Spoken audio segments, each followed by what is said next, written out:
Hello, everyone. Hello, everyone. All right, we are back with the O'Neil Effect. My name is Philip Reed, and I am the producer of Phoenix National Business Group Productions. And today we have our second episode of the O'Neil Effect, which we have changed the time. We're going to be on at least twice a month now.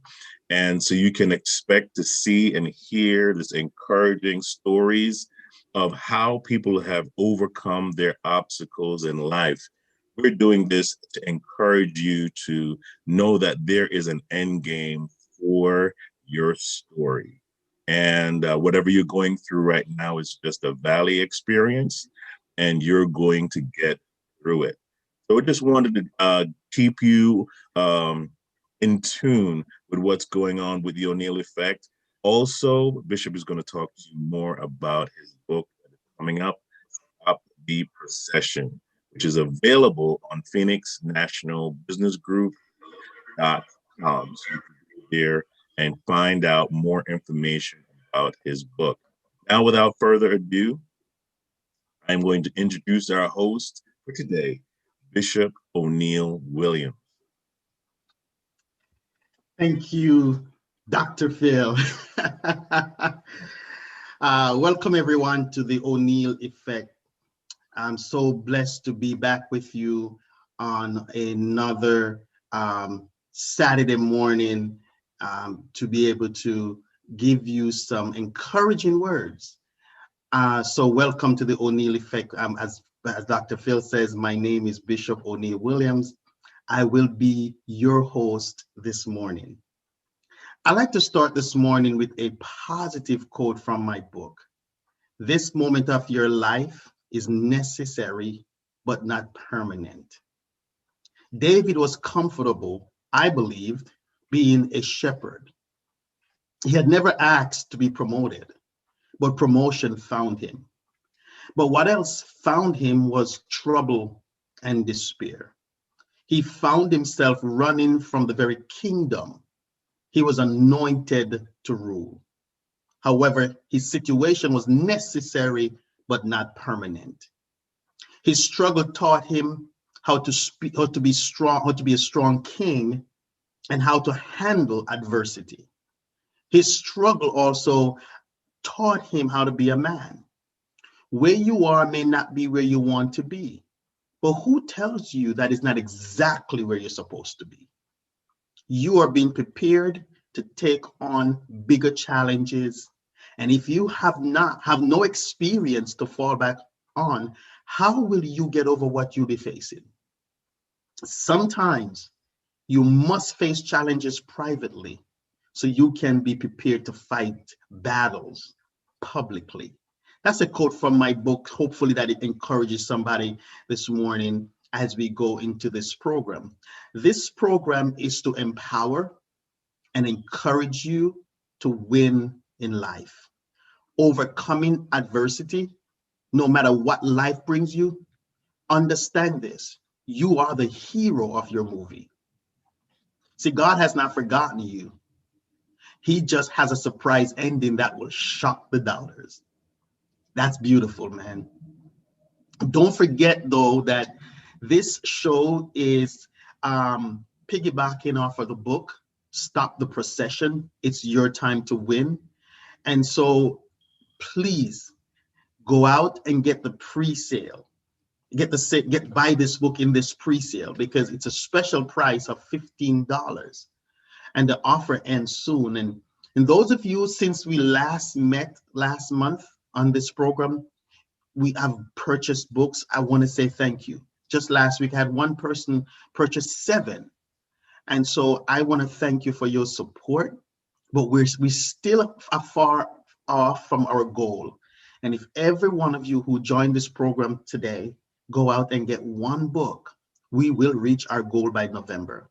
So please go out and get this book. Stop the Procession. It's your time to win.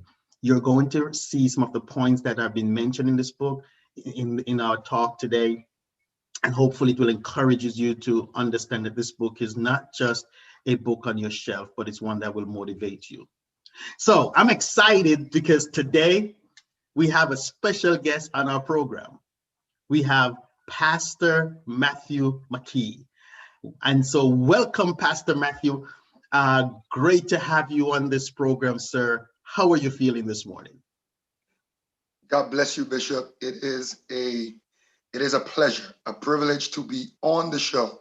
And I'm doing well. I'm doing well. Awesome, God has awesome. been faithful. Awesome. So, Pastor, I am so glad that you're able to join us today, and we're going to have some deep conversations. Some of the conversation we're going to have are going to be very touchy subjects that a lot of people try to avoid. But because we're big men, we're going to make sure that we're going to touch those subjects and let people accept what they want and reject what they want. How does that go? All Sounds right. great So, for indeed. those who don't know who you are, tell us a little about yourself. Well, I'm an assistant pastor, pastoring right out of Brooklyn here. And the church's name is Holy Love Outreach Ministries.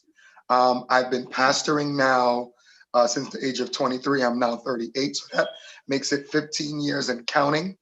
The Lord has allowed me to be privileged to serve in the kingdom for that amount of time. Obviously, grew up in the church.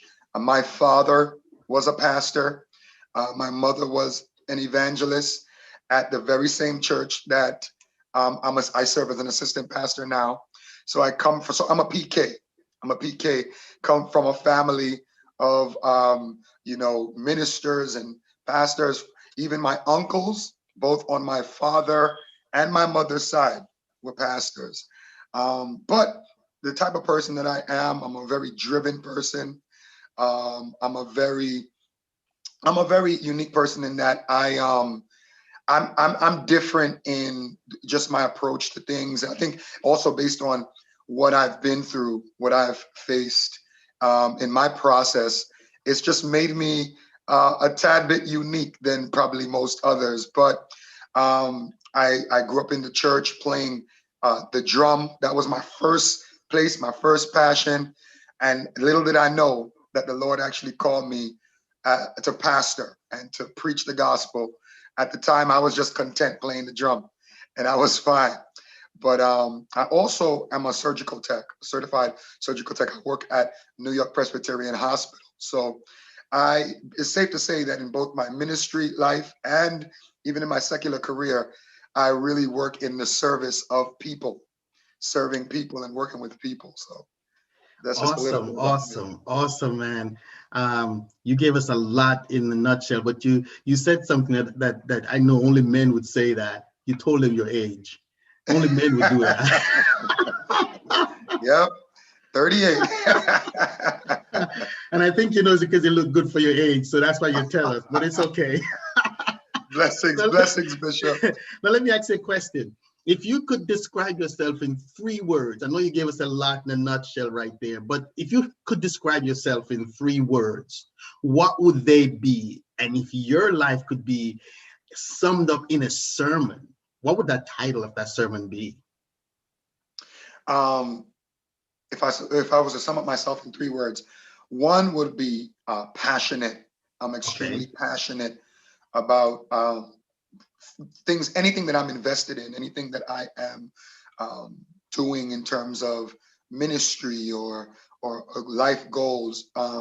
Very passionate towards it. So that's one word. Another word I would say is I'm very driven. Another word, another two, I'm driven in that very goal oriented, and I'm a person that was always trying to um, get better,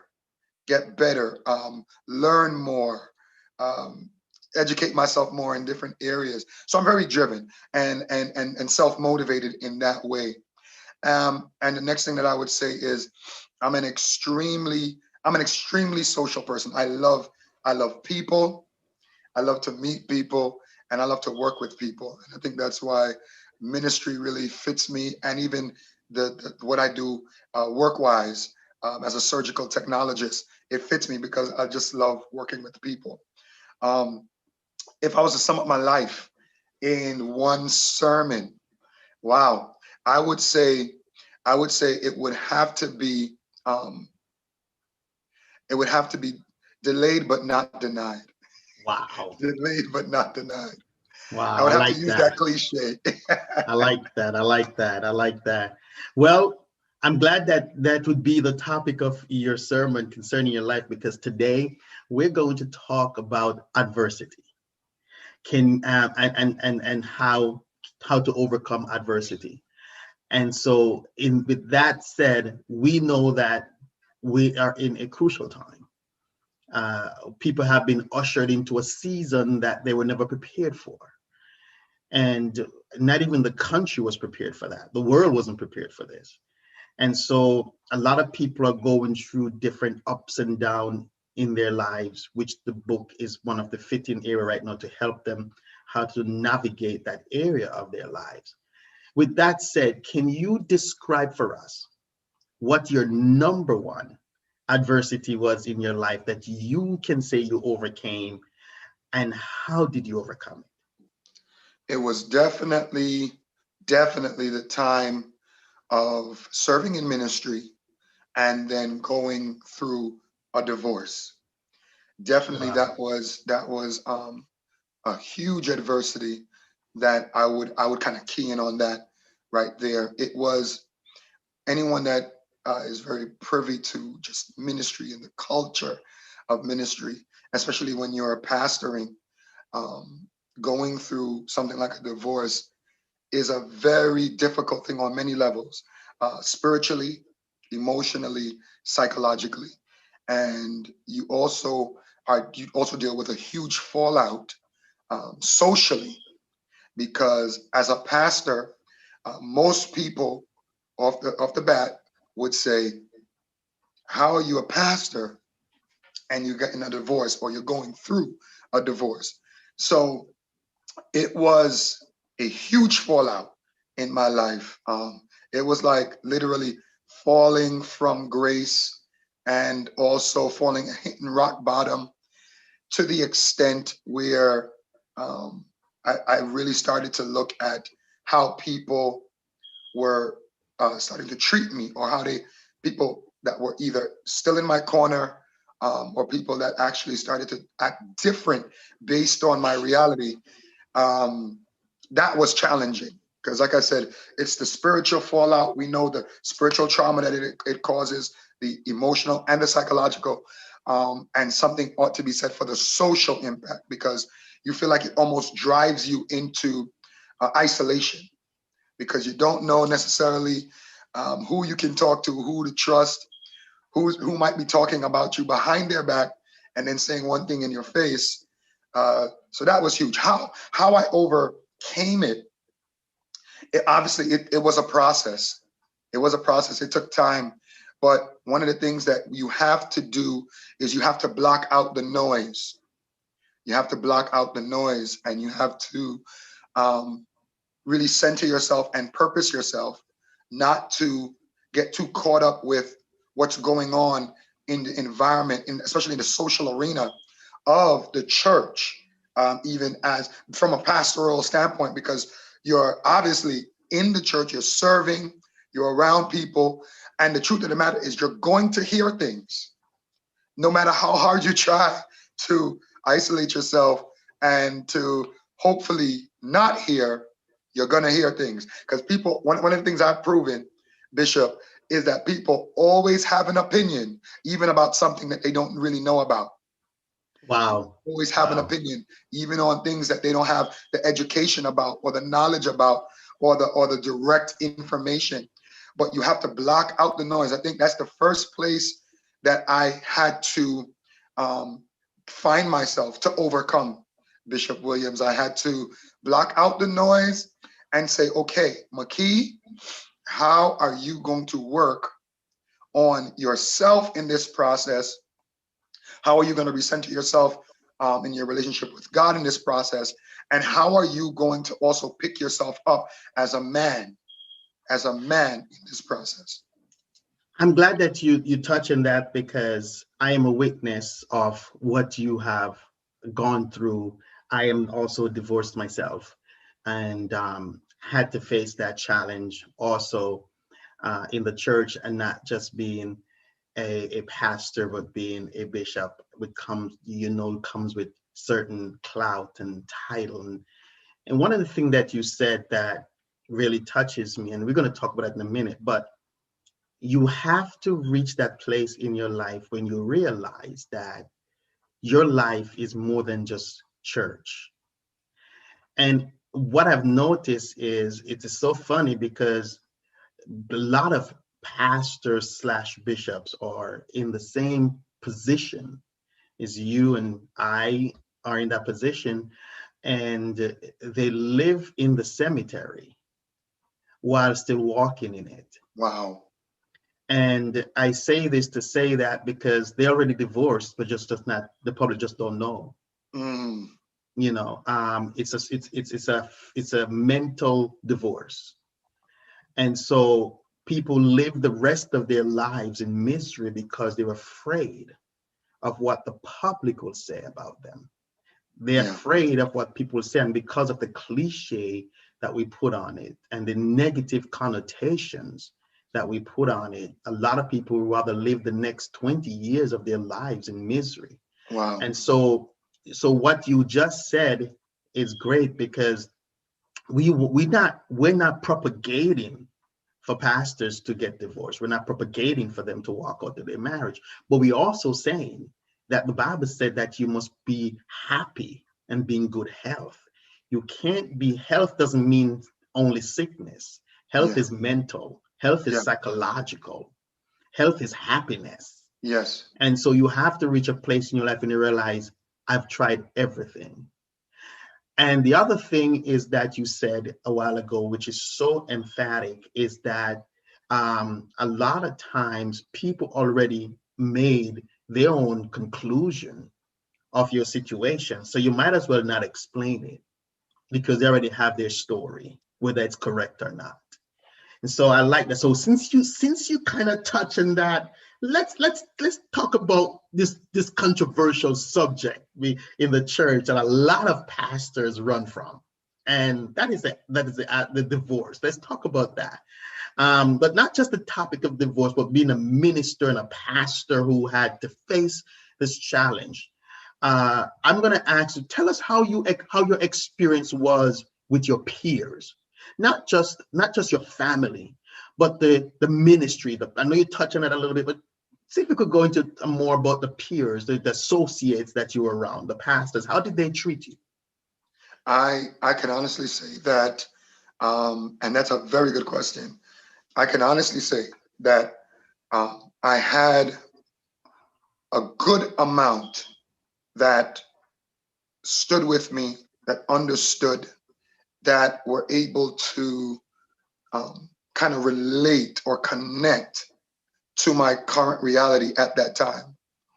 But there was also, and obviously having a good amount that stood with me, it still did not rival in quantity the amount that took their hands off of me, or the amount that said, ooh, I'm going to stay away from him, or that maybe they could not connect with me in ministry to the effect of even being blacklisted, or saying we won't invite him anymore. So you have, and I had a lot of peers that I guess they couldn't relate to a pastor that went through or is going through a divorce. And for them, it automatically meant um, that, oh, he's not living right, something's wrong with him.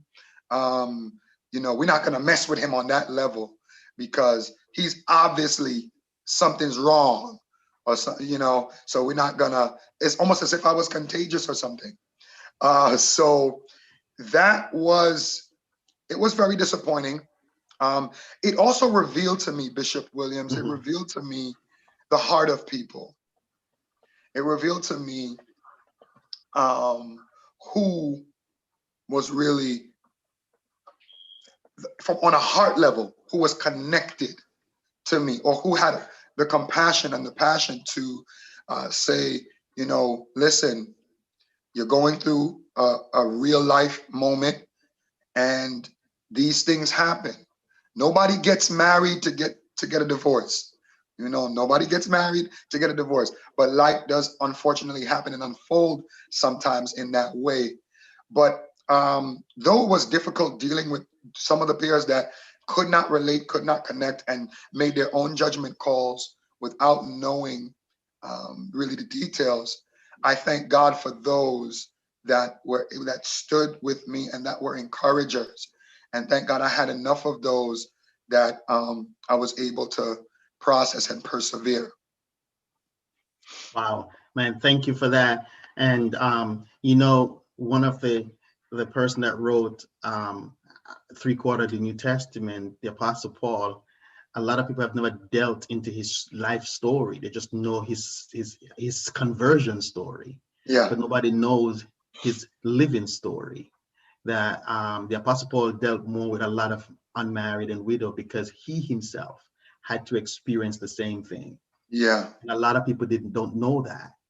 And so what people have done is that they become judgmental before they accept or see what God is doing in your life. yes, Now, and I like that you touch on that because I kind of had the same experience that you've had where people already make judgmental call, and so you blacklisted, and you lost all the opportunities that you had because of the position that you found yourself in.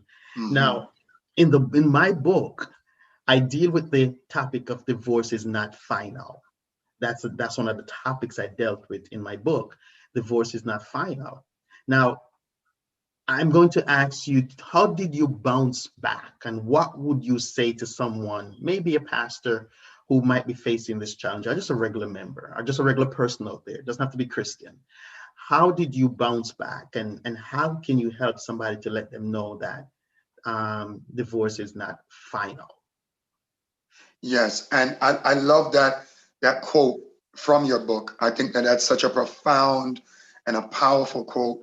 And I think that everyone that has ever gone through uh, the fallout of divorce needs to understand and needs that quote and needs to understand it in all of its magnitude, because um, I often use the quote myself that there is life after divorce.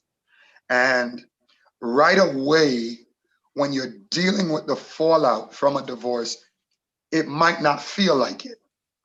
It might not feel like there's life after divorce, and it might feel like there's finality to the fallout of going through a divorce, especially when you factor in all your investment, your time investment, your energy investment, and focus there, and also your emotional, obviously your emotional investment, not to mention financial and other areas.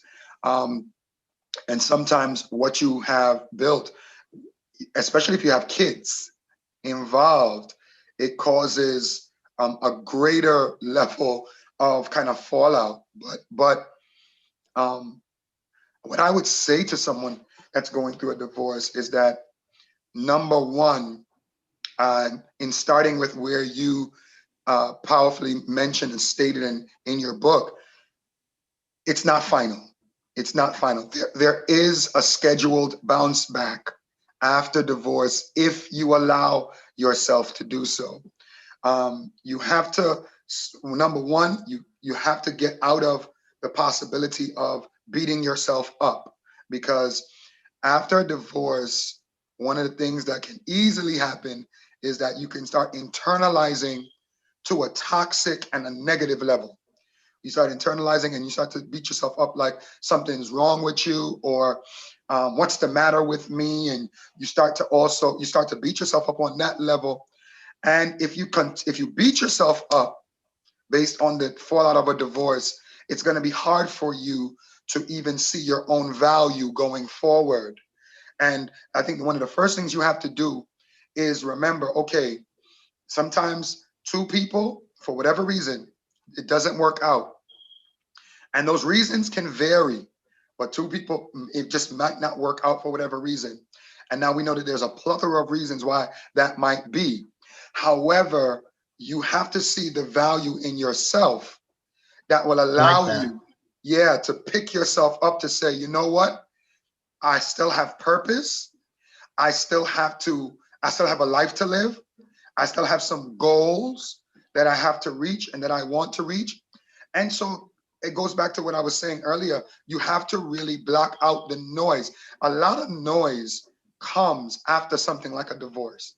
Internal noise, family noise, because you're dealing with, now you're dealing with your family and maybe the other person's family. So you're dealing with in-laws. Then you have in ministry as a pastor, then you have that social noise that comes from the church circle. And people that might have looked up to you and had certain expectations about you, and they probably put you on a pedestal of being like a superhero, that you don't have, you won't have real issues, or nothing bad can happen to you. They might start to question your integrity. They might start to question who you are, even in ministry, who you are as a person.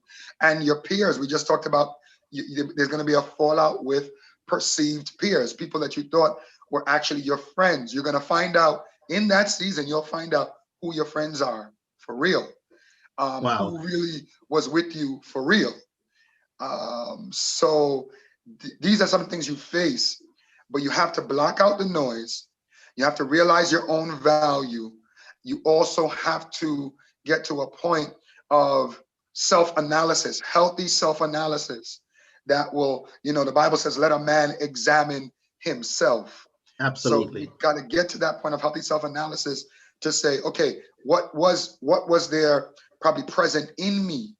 Because I always tell people, we cannot get to arrive at the point of thinking that a divorce is always about the other person's issues or problems. You have to sometimes look at yourself and say, what did I contribute myself to this divorce? And that's Wow. what I had to do. Wow, I like that. Dealing with this whole topic, as I said, it's a very controversial topic, and a lot of churches, a lot of people runs from it, and we consider this adversity. And here's why I consider it an adversity in a lot of people's life, because adversity are setbacks. A lot of times people bury themselves in regrets. Quoting from what I wrote in my book, people bury themselves in regrets, self-pity, even blaming themselves for how their marriage ends up, which I'm guilty of that process.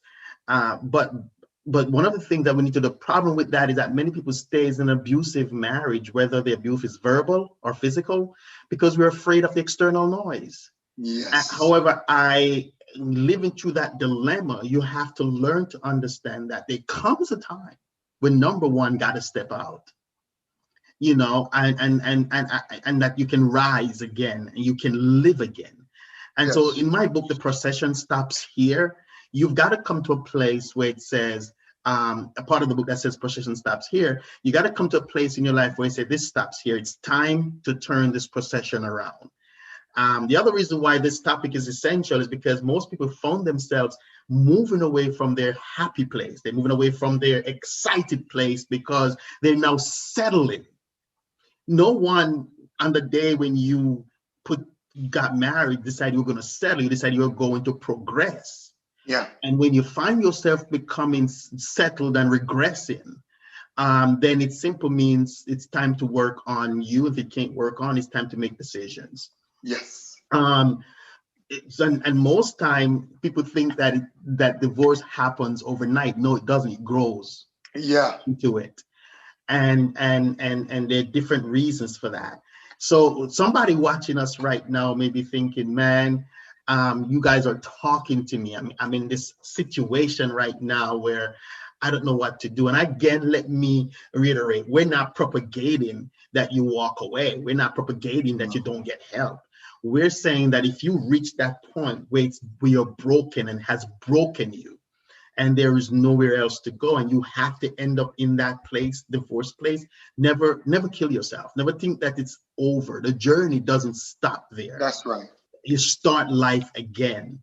Now, as I touch on that, right now there's someone out there watching this program, maybe right now, maybe later on, and wondering, how can I overcome my adversity? How do I come back from a setback? Doesn't have to be a divorce, but how do I come back from a setback? Name three things you would use to encourage them based on your personal experience that they can use to come back. But before you talk about, I'm going to talk, you can piggyback off of these three things I'm going to mention from the book, and then you can use that as your piggyback. So in the book, I talk about journeying back because, see, as I said, adversity is setbacks. And people may not understand this, but divorce is a setback. Because here is the thing, you have spent 10 years, 20 years, 30 years, and now you're about to start again. So it is a setback. And so three of the things that I dealt with in The Divorce Is Not Final and Journeying Back is that if the challenges hit you hard enough, it can be difficult to get yourself back on track, to continue making progress towards your goals. Mm-hmm. But obstacles to your success don't have to signal the end of your journey. You just have to know how to recover from a fall, so you're able to keep on going. That's Brian McNeil who says that. So number one, I'm going to touch on these three things and you're going to piggyback off of them for me. Number one, I would say to somebody, innovate yourself second time around, because sometimes we become so dependent that we don't know how to get up, because the individual, whether it's the man or the woman, is always picking you up. And this doesn't have, when we're talking about this, we're not talking about one set of spouse. So we're saying to anyone, innovate yourself. And number two, keep on moving. Don't stop. The worst thing you can do is come out of a situation like that and then you stop living. And then number three, I said in the book, manage your blind spot.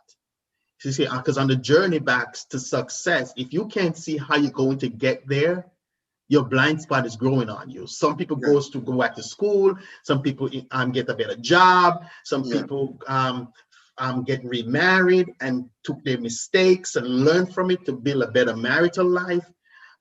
So if you were to use three things, if you want to piggyback on what I just told you, or you want to use your own three experiences, what are the three things you'd say to somebody right now who are facing adversity in their lives, whether it's a divorce, whether it's a loss of job, whether it's a death in the family? What are the three things you'd use right now to help that person? First of all, I love those 3 points that you extracted from your book. I love it. I'm telling you, I think the book, based on everything I've been hearing, it's rich, and I'm about to make sure I order a few myself. Um, I have to do it, and I believe that I have some people too that I know personally that book will be a blessing to as well. But I'm going to do a little bit of both. I'm going to piggyback, and I'm going to give a little bit of just a different one. But I love the fact that you said becoming innovative with yourself. And I would also adjoin to that, knowing who you are is critical. Knowing who you are independent of the other person. I think what happens is that sometimes we become so dependent, even in the constructs of marriage, that God forbid, if something does go wrong and that marriage doesn't work out and it ends up in a divorce, the person has lost themselves in that relationship, so much so that if the person leaves them, they're literally left with nothing, because they lost functionality as an individual. So a person that's recovering from a setback, one of the major things in order to recover from a setback is you have to have an idea, a ground, a foundation of knowing who you are, so that it makes the journey back, as you just mentioned so eloquently, it makes the journey back a more definitive one, where you can start to really pinpoint things, areas of definition, what you can start to do, what you can plan to do. I heard you talking about planning, and whether it's to go back to school, knowing who you are, knowing your passions, knowing your gifts, your skill sets. It kind of hones you in to what you might need to now indulge in to work on yourself or to enhance certain things concerning your goals. And whenever you don't have goals, when you're not goal oriented, it makes setbacks even harder to actually get up from, because setbacks are part of life. They are a part of life, a natural part of life. And I truly believe that God, if we even look at it scripturally, God uses setbacks as a stage to perform the miraculous. The Bible says his strength is made perfect in our weakness. I like that. Yeah, so we literally have a God that responds to our weaknesses, aka our setbacks. He's already postured to respond and to show himself. So we see a side of God where we lack, he becomes provider. When we're sick, he becomes the healer. You know, so he is pre-postured to be what we need him to be. So um, as you said, having an innovative mindset. Also, understanding that your comeback is going to be, it's going to have to go through the opinions of people, whether people around you, and even the opinion of you concerning you. We already know we have the devil that's already postured. His purpose is to demoralize us, is to distract us, is to discourage us. So the devil already is going to do his job. We can't help him by developing a negative and a toxic opinion concerning our setback.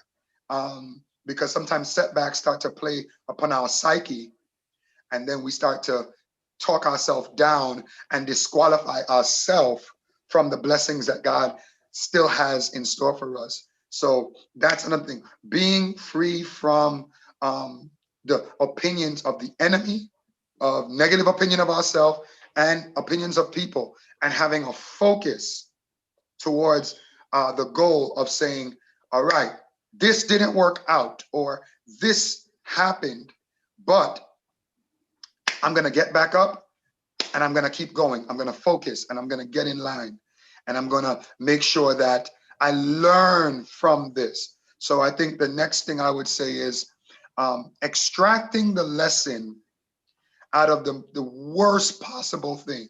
Extracting the lesson out of a negative experience is key as well. There's a lesson in everything. There really is. And sometimes it doesn't seem like it, but there is. There's always a lesson to extract out of everything. Oh man, you are so profound. You're so profound. I appreciate that. And I know a lot of people are watching us right now live, and a lot of people are watching us on different shows right now, different medium, I should say, right now. And they're probably just analyzing and listening to us and so forth. And I appreciate that. And maybe somebody's going through something right now. And as I said when I started this program, that this show, adversity that we're dealing with, everything on the Oneil effects piggybacks are off the book and that I've written. And I want to quote something from the book that I wrote. It says,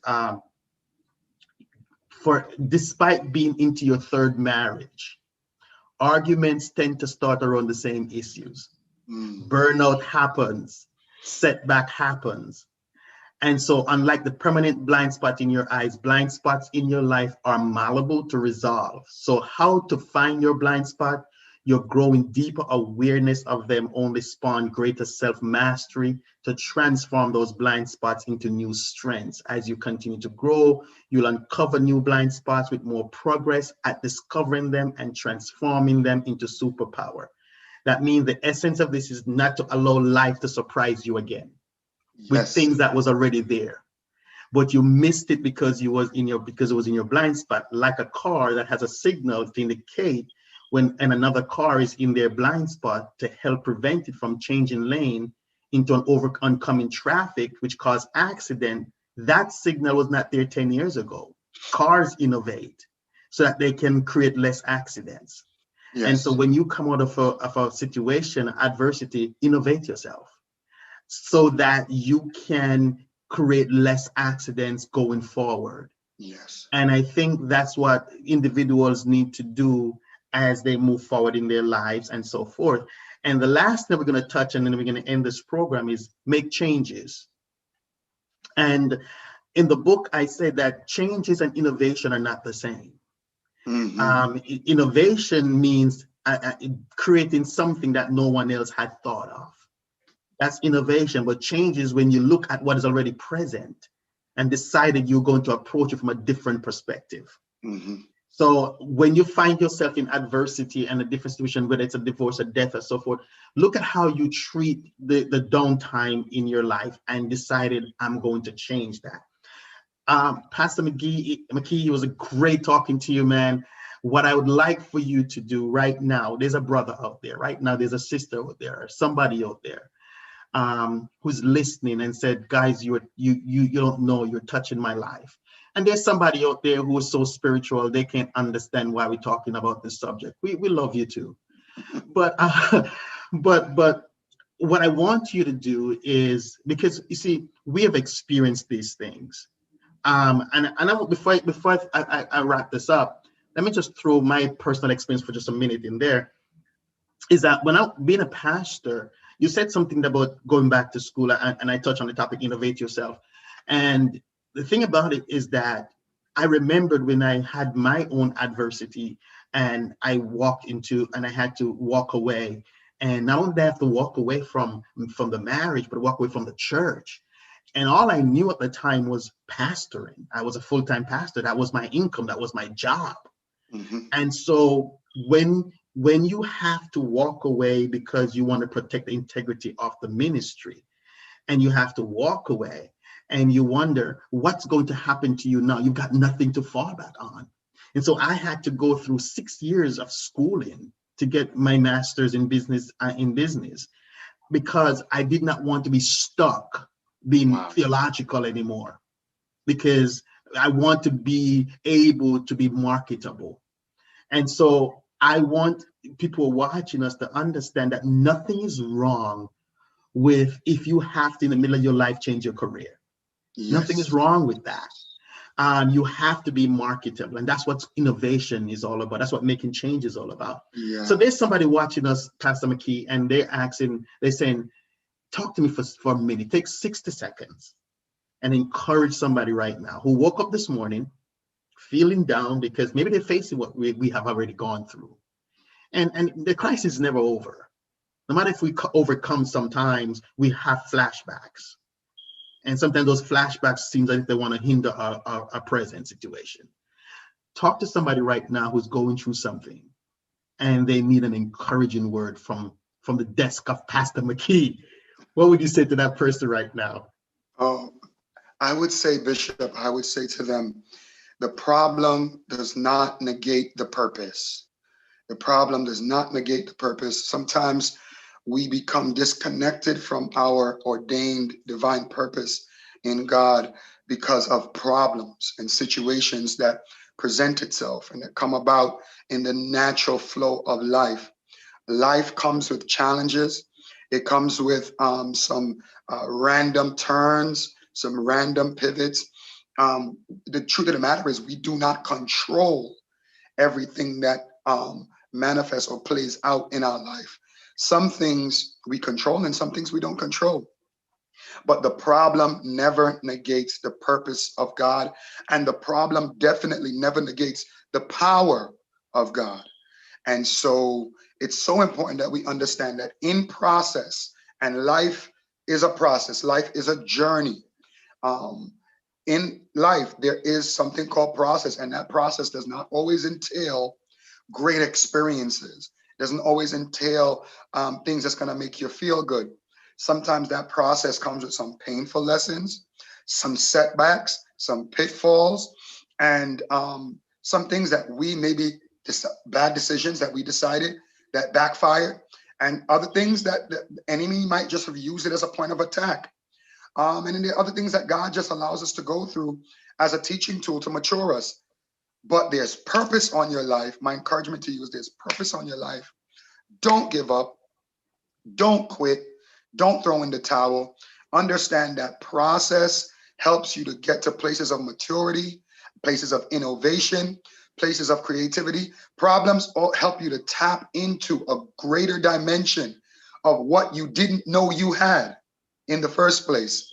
And sometimes it is right there in the middle of the storm that you realize you're stronger than you thought you were, you're wiser than you thought you were, and that there was more to you, more in you than you thought was in you, because you might have settled in that level of success that you thought you had, but God had greater for you.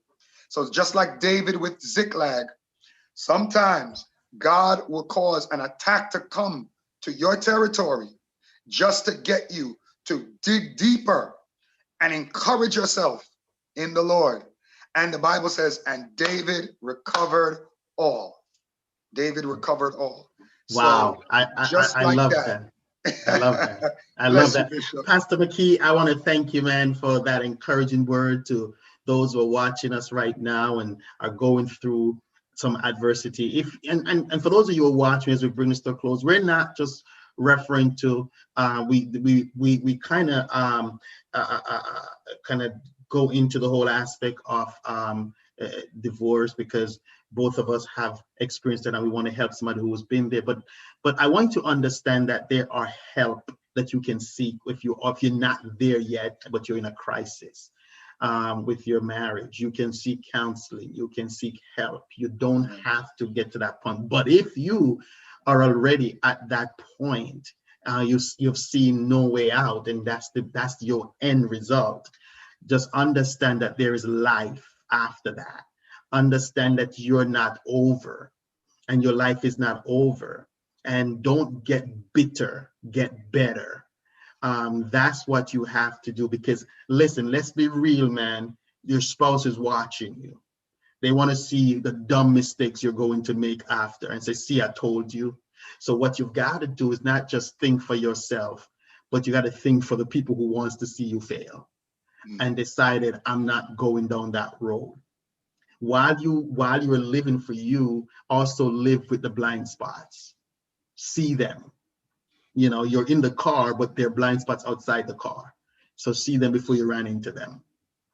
And so it is a pleasure talking to you this morning. And thanks for sharing those deep areas of your life to us and allowing us to know that there is better coming. Well, as Brother Phil said to us this morning, the introduction, that this show is going to be twice a month. We want you to be prepared for that. We will be back. He's going to give you hopefully some times and some dates when we'll be back. But remember, go to the Oneil Effect on Facebook to order your copy of Stop the Procession. You have heard me quote a lot of effective quotes from this book. I'm telling you, you're going to be motivated. You're going to be blessed and encouraged to move on if you're in a place. And not only that, you may be in a good marriage, you may be in a good life. You may not have no experience of any adversity, no death, no setbacks, no procession. But what about your friend? What about your family? What about somebody at your job? What about somebody you know? This is a good book for you to get for them. Remember, this book is not a dark spot. It's not something you read and sends you into depression. This book actually takes you out of it.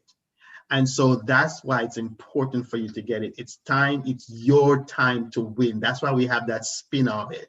It's your time to win. And we're going to talk about how you can win, how you can journey back to success, how you can come back home. Let me tell you, I'm not there yet, but I refuse. If I'm going to lose, I will lose trying to win. But I say to somebody today, don't lose not trying. And I promise if you try, you'll win. So this is your time to win. So get this book. The price is only $15 for a limited time. We have a goal in mind, and we're not close to it yet. And many of you watch this show, watch my shows, and you have not purchased your book yet. Please go get the book. Go to the Oneil Effect and get the book. If you are having problem ordering the book, message me. We can help you out. You can also go to phoenixnationalbusinessgroup.com to order the book as well. phoenixnationalbusinessgroup.com. You can go there and order the book as well. Maybe I said it too fast. Let me say it again. It's PHOENIX, and then a capital N, which spell the national, the capital B, which spell the business, capital G, which spell, if I'm not correct, then my host will correct me. But it's phoenixnationalbusinessgroup.com to order the book as well. Then you enter the code PNBG for a special price. Help us to reach our goal of 1,000 copies by November 1st, so that we can send your signed copy in the mail. See you next time. Remember, it is your time to win. Have a blessed day. Back to the host. All right. All right. Wonderful. What a wonderful program. Thank you guys so much. And just as Bishop said, yes, we will be here twice a month now. So we're going to be here first and third Saturdays for you at 8 a.m. And so you can put your comments in, email us any questions you might have, any comments you might have. And our email is pnbg@philipreed.org. All right. And so we look forward to seeing you